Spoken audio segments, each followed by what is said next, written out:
नमस्कार, आप देख रहे हैं एएमजी न्यूज। आपके साथ मैं नीला। शहर और आसपास की खबरों को लेकर हम हाजिर हैं। राज्य बाल संरक्षण आयोग की अध्यक्ष काजल यादव बुधवार को एक दिवसीय दौरे पर जमशेदपुर पहुंची।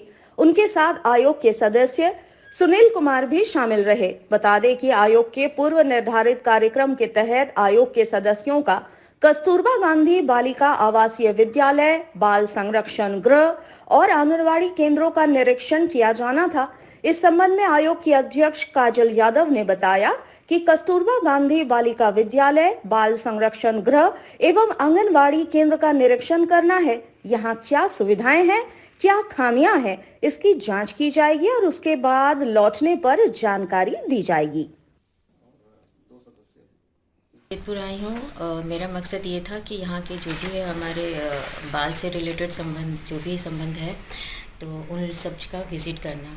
पहले हम लोग पोटका जा रहे हैं, आंगनबाड़ी सेंटर है, फिर प्रोविज़न सेंटर भी है और ये बालिका स्कूल जो है हमारा वहाँ पे विज़िट करने जा रहे हैं। और हम लोग वहाँ पे देखेंगे कि किस तरह से वहाँ पे कुछ कमियाँ अगर हमें दिखेगी या तो उस पर हम लोग कार्रवाई करेंगे, उस पर हम किस तरह से और आगे अच्छा कर सकते हैं, वो सब चीज़ का विचार किया जाएगा। अगर अच्छे से चल रहा है, मतलब यही हम लोग मेन मकसद हम लोग का यही है कि वहाँ पे ठीक ठाक से सब चीज़ चल रहा है कि नहीं चल रहा है, उसी का निरीक्षण करने के लिए आ जाए हैं हम लोग। निरीक्षण करने के बाद आते हैं, उसके बाद फिर आप लोगों से बात करते हैं।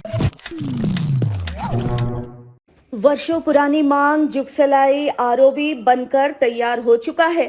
बहुत जल्द राज्य के मुख्यमंत्री के हाथों इस पुल का उद्घाटन कर आम जनता के सुपुर्द कर दिया जाएगा। इधर आरओबी के इर्द गिर्द अवैध अतिक्रमण को जिला प्रशासन के निर्देश पर हटाया गया। जुगसलाई रेलवे ओवरब्रिज का काम पूरी तरह से पूरा हो चुका है। संभवतः 21 जनवरी को राज्य के मुख्यमंत्री के हाथों इस पुल का उद्घाटन होना है, जिसे लेकर जिला प्रशासन ने तैयारियां शुरू कर दी है। रंग रोगन के साथ साथ साफ सफाई और पुल के इर्द गिर्द अवैध अतिक्रमण को हटाने का निर्देश जिला प्रशासन द्वारा दिया गया, जिसके आलोक में अवैध रूप से बसे लोग स्वयं अपने अपने दुकानों को हटाते नजर आए। लगातार उपायुक्त समेत धालभूम अनुमंडल पदाधिकारी क्षेत्र का निरीक्षण कर रहे हैं। एक दिन पूर्व उपायुक्त, धालभूम अनुमंडल पदाधिकारी समेत जिले के एसएसपी ने स्थल का निरीक्षण किया था और 24 घंटे के अंदर अतिक्रमणकारियों को स्थान खाली करने का निर्देश दिया था, जिस पर जिला प्रशासन ने कार्रवाई शुरू कर दी है। हालांकि जिला प्रशासन की कार्रवाई से पूर्व ही लोग अतिक्रमण स्थल खाली करते नजर आए। इस संबंध में धालभूम अनुमंडल पदाधिकारी ने कुछ भी बोलने से साफ इनकार कर दिया।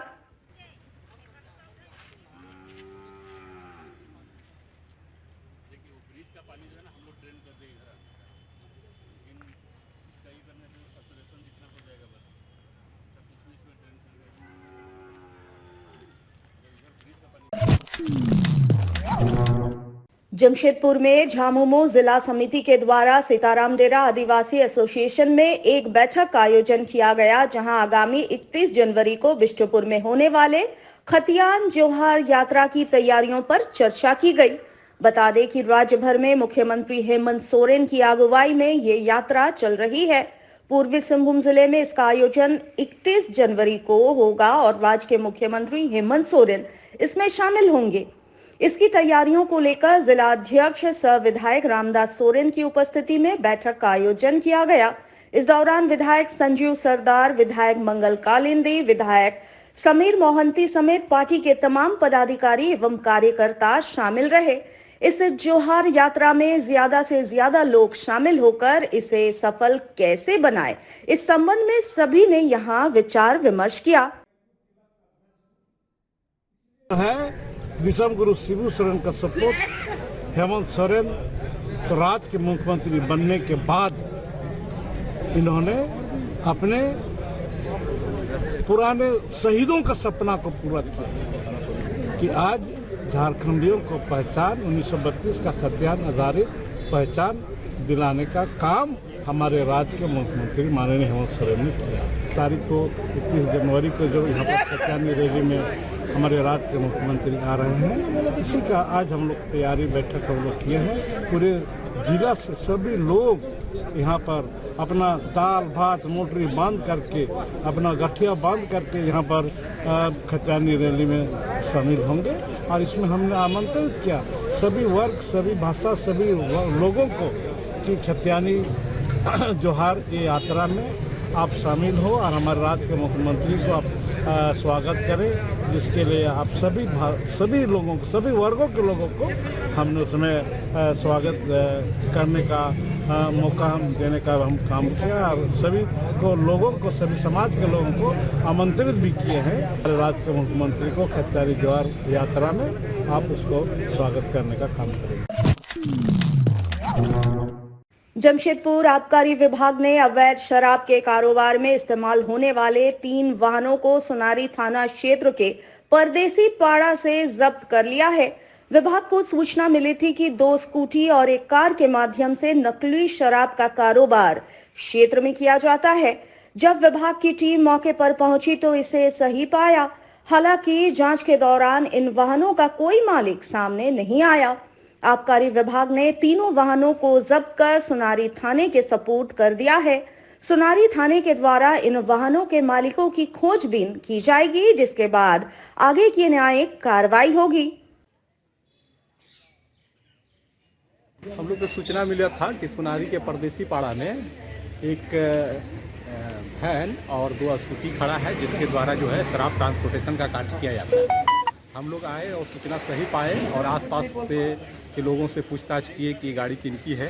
कोई दावेदार नहीं आ रहे हैं सामने, इसलिए इस गाड़ी को उठा के हम लोग जो है सोनारी थाना ले जा रहे हैं और थाना को सुपुर्द करेंगे और थाना इस पे जो है जांच पड़ताल करके आगे की कार्रवाई करेगी। क्षेत्र में बढ़ते ब्राउन शुगर के कारोबार और सांप्रदायिक तनाव वाले जगहों के अलावे स्कूल कॉलेजों के समीप रैफ 106 बटालियन और जिला बल के बुधवार को संयुक्त रूप से फ्लैग मार्च निकाला गया।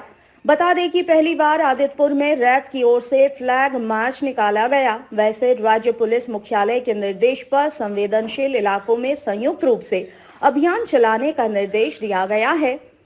इससे निमित्त ये अभियान चलाया गया। बुधवार को रैफ 106 बटालियन और आदितपुर पुलिस के क्षेत्र के संवेदनशील इलाकों में एक मुस्लिम बस्ती, आदितपुर बाजार, एस्टाइट चौक होते हुए सालडी बस्ती, माझी टोला, शेरे पंजाब, पान दुकान चौक आदि इलाकों में फ्लैग मार्च निकाला गया और शांति की अपील की गई। इस संबंध में जानकारी देते हुए रैपिड एक्शन फोर्स 106 बटालियन के सहायक कमांडेंट प्रवीण कुमार ने बताया कि गणतंत्र दिवस को देखते हुए सेंसिटिव जोन में फ्लैग मार्च निकालने का निर्देश प्राप्त हुआ था, ताकि कहीं से कोई शांति भंग करने का प्रयास न करे। उन्होंने बताया कि ये इलाका उनके लिए नया है, इसलिए ये अभियान उनके लिए महत्वपूर्ण है। इस अभियान में रैफ के 55 जवानों ने जिला पुलिस के साथ हिस्सा लिया। प्लाटून जिसमें 50 to 60 की स्ट्रेंथ है। ये आदितपुर थाने के अंतर्गत आने वाले सेंसिटिव एरियाज़ जो हैं और जो शहरी क्षेत्र है, इसमें फ्लैग मार्च निकाल रहे हैं, ताकि लोगों के बीच में ये संदेश जाए कि किसी तरह की कोई अप्रिय घटना या किसी तरह का कोई गलत काम करने का कोशिश ना करें। और हमारे लिए भी ये एरिया थोड़ा नया है, इस एरिया में हम पहली बार फ्लैग मार्च कर रहे हैं, तो इस एरिया के बारे में जानकारी भी हमें चाहिए। इस कारण से हम यहाँ पे फ्लैग मार्च कर रहे हैं और आने वाले 26 जनवरी के हिसाब से भी ये फ्लैग मार्च किया जा रहा है कि यहाँ पे जो भी सांप्रदायिक तनाव होने के चांसेस हैं वो ना हो। सर कितने के संख्या में? अभी हम लोग यहाँ पे 55 के आसपास आए हैं। 55 लोग हैं जो यहाँ पे फ्लैग मार्च करेंगे। गोलमोरी लोहार लाइन स्थित बेदी सत्संग सभा श्री राम मंदिर विवाद थमने का नाम नहीं ले रहा है। बुधवार को स्थानीय लोगों ने प्रेस कॉन्फ्रेंस कर श्याम सिंह उर्फ चिकना पर क्षेत्र में सांप्रदायिक सौहार्द बिगाड़ने का आरोप लगाते हुए प्रशासन से इंसाफ की गुहार लगाई। हालांकि मामला हाई कोर्ट में लंबित है।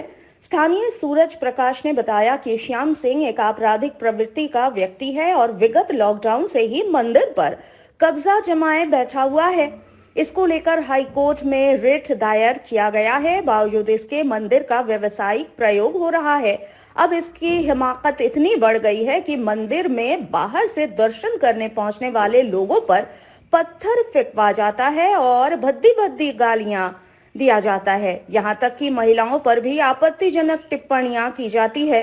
स्थानीय लोग उसके इस कृत्य से भयभीत हैं।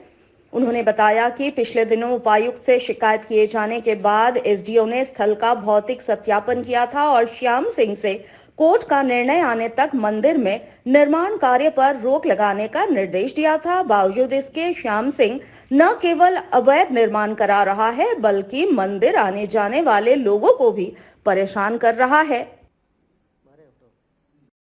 विगत लॉकडाउन में हमारा मंदिर है बेदी सत्संग सभा श्री राम मंदिर, जिसको लॉकडाउन में अवैध रूप से कब्जा करके ताला लगा दिया गया। ताला लगने के पश्चात हम लोगों ने ये मामला हाई कोर्ट में दायर किया। जिसने मंदिर को कब्जा करके बंद किया है उसका जो नाम है वो श्याम सिंह उर्फ चिकना है। उसका पूरा आपराधिक इतिहास ही रहा है।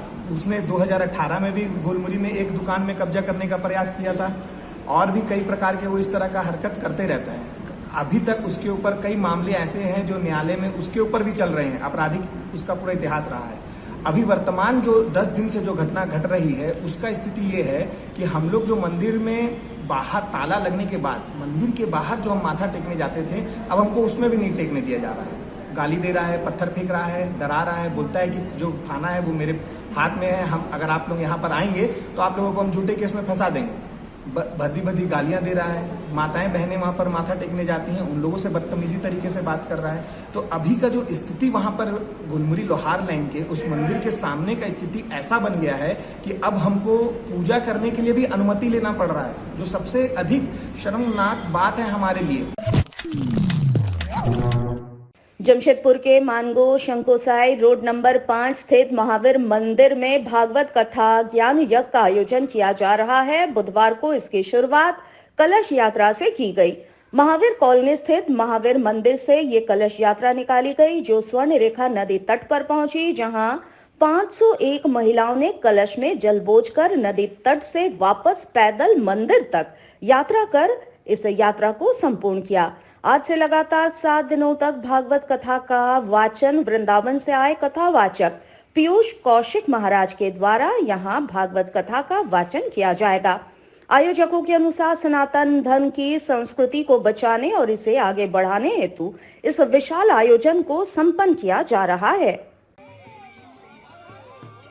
रोड नंबर 5 खड़िया बस्ती महावीर कॉलोनी से भागवत कथा के उपलक्ष्य में अभी कलश यात्रा निकला है। कलश भरेंगे, पानी भरेंगे और फिर सोनरेखा नदी से Mahavir colony Shankosai road number 5 लौटेंगे और शाम 2 बजे से 6 बजे तक भागवत कथा का आयोजन शुरू होने जा रहा है। सनातन धर्म को सर्वोपरि मानते हुए भागवत कथा का आयोजन 18 तारीख से लेकर के 24 तारीख तक खड़िया बस्ती महावीर कॉलोनी में किया गया है। उसी यज्ञ को ध्यान में रखते हुए आज कलश यात्रा निकाला गया और भव्य कलश यात्रा निकाला गया।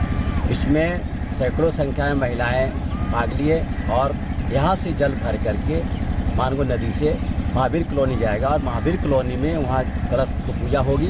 पूजा होने के उपरांत 2 बजे से प्रत्येक दिन 2 बजे से 6 बजे तक भागवत कथा किया जाएगा और ये भागवत कथा 24 तारीख तक चलेगा।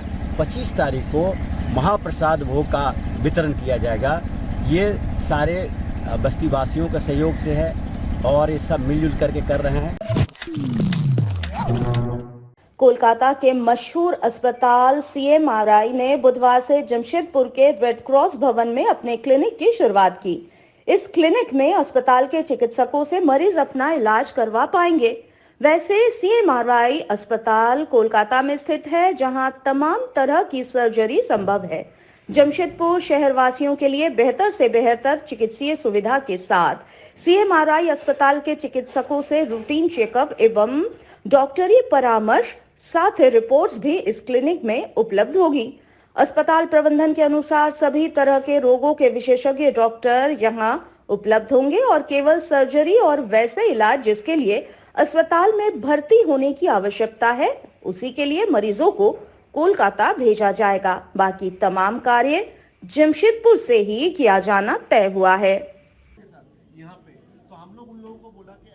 तो बेसिकली ये एक ट्रस्ट हॉस्पिटल है। हम लोग के ट्रस्ट में कैलकाटा में 2 हॉस्पिटल है, एक तो CMRI है, BM बिरला है। तो हम लोगों ने सोचा कि जमशेदपुर में जिस डिजीज़ और इन्हीं प्रॉब्लम का जिसका रिक्वायरमेंट है, बट यहाँ पे वो ट्रीटमेंट नहीं होता, तो उसमें आए, यहाँ पे ट्रीटमेंट करें, डॉक्टर लोगों को यहाँ पे लेके आए। और सेकेंड था कि ये हम लोगों का हॉस्पिटल एक ट्रस्ट हॉस्पिटल है, तो बेसिकली ट्रस्ट का मोटिव ये है कि हम लोग कोई प्रॉफिट मेकिंग और कॉर्पोरेट हॉस्पिटल नहीं है, हम लोग basically into service of medical service, rendering medical services. तो उसमें हम चाहते थे कि CMRI यहाँ पे आए और जमशेदपुर में अपना ये स्टार्ट करे। तो हम लोग रेड क्रॉस को चुना क्योंकि red cross also a trust organisation है, तो ट्रस्ट एंड ट्रस्ट दोनों मिला के एक अच्छा कोलैबोरेशन बन सकता है और हम सेवा दे सकते हैं जमशेदपुर में जो है, जो यहाँ पे नहीं होता है। आज के लिए बस इतना ही। कल आपसे फिर मिलेंगे कुछ नई खबरों के साथ। तब तक के लिए AMG न्यूज़ की पूरी टीम को दीजिए इजाजत। नमस्कार।